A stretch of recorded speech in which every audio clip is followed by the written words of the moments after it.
माननीय लोकसभा के उम्मीदवारगण जो यहाँ उपस्थित हो चुके हैं,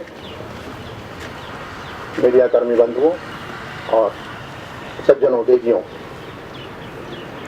भारतीय स्वराज मंच ने स्वराज या सुशासन लाने के लिए कुछ जो उद्यम शुरू किए हैं, उनमें से एक छोटा सा उद्यम है लोकसभा के चुनावों में खड़े हो रहे उम्मीदवारों की गुणवत्ता की रेटिंग। जनता को बताना कि कुछ मानदंडों के आधार पर, जो पारदर्शी मानदंड है, कौन सा उम्मीदवार खरा उतरता है या बेहतर उतरता है।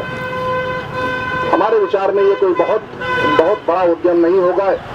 ज्यादा बड़ा उद्यम हम विधानसभा में करने की अपेक्षा रखते हैं। जो उद्यम होगा बिल्कुल नए लोगों को खोज कर निकालना, जो भविष्य के मंत्री, भविष्य के योग्य मंत्री और भविष्य के योग्य विधायक और सांसद सिद्ध हो सके। किसी तरह से ITI किया, फिर डिप्लोमा किया, फिर इंजीनियरिंग, उसके बाद जो है तो मैं नौकरी लिया। आज हम लोग चुनाव प्रचार में चलते हैं, एक बात बहुत गहराई से महसूस हुई है कि हम लोग लोकतंत्र में है या राजतंत्र में है, इस विषय पर विचार करना पड़ेगा। लोग मुझे गांधी जी कहते थे।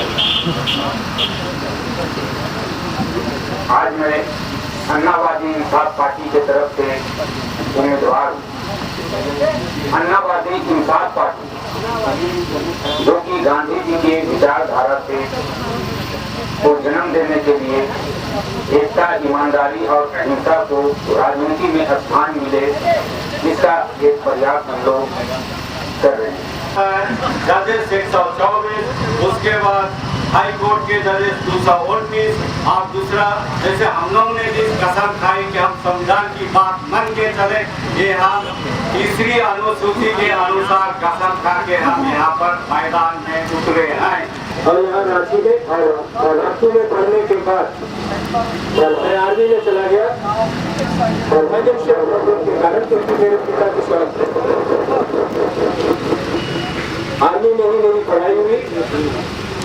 ट्रेनिंग के दौरान ही 1971 वार लग गया और मैं वार में इन्वॉल्व हो गया। टोटल पंजाब सेक्टर में मैं डिप्लॉयड हो गया as a young man of 18 और जिन जिन जगहों पे मैं गया हूँ, इस इलेक्शन के बारे में बात कर रहा हूँ मैडम, जिन जिन जगहों में गया हूँ लोग केजरीवाल को जानते हैं और झाड़ू छाप को जानते हैं। ये कंप्लीट मतलब अनइमेजिनेबल चीज है कि रघुनाथपुर जैसे गांव में, तो यहाँ से तकरीबन 90 किलोमीटर दूर ईचागढ़ के पास है, वहाँ पे लोग जानते हैं। और कल जब मैं गया तो तकरीबन 500 लोग रोड पे आ गए। छोड़ के भागे क्यों? और दूसरी बात है कि रिस्पॉन्सिबिलिटी जब मिलती है तो आपने एक या दो भी चीज करके दिखाई होती कि आपने पानी दिया हुआ था, बिजली दिया हुआ था वहाँ के लोगों को, या गरीबों को जो सुविधा मुहैया कराना चाहिए वो तो आप लोगों ने कराया नहीं। एक सांसद की भूमिका मूलतः क्या है? रांची की समस्या, झारखंड की समस्या वगैरह वगैरह है, लेकिन एक सांसद को हम चुनते हैं क्यों?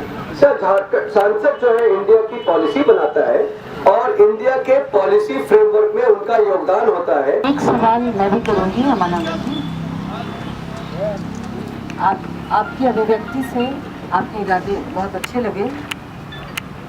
एक सीधा सा सवाल कि कई वर्षों से हमारे सांसद कितना झारखंड के विकास में अपने तय किए गए वादों को पूरा कर पाए हैं, हम सभी जानते हैं।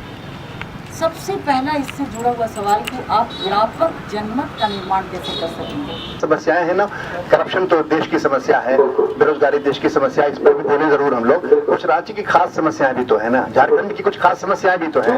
खनिजों का, यहाँ से खनिजों की रॉयल्टी की बात है, बहुत सी बातें हैं। थोड़ा सा प्रकाश अगर डालें आपके दिए हुए समय में, जो रांची स्पेसिफिक हो, झारखंड स्पेसिफिक हो, तो ज्यादा अच्छा हो। सर, आपने सही कहा कि बेरोजगारी भारतवर्ष की प्रॉब्लम है, पर झारखंड में जिस तरीके से बेरोजगारी पनपा है बिकॉज ऑफ करप्शन, या फिर झारखंड के रिसोर्सेज को सही तरीके से नहीं यूज करके जो झारखंड में बेरोजगारी पनपा है, जिस तरीके से झारखंड के बच्चे बेरोजगार हैं, सर ये स्थिति भारत के अन्य राज्यों में नहीं है।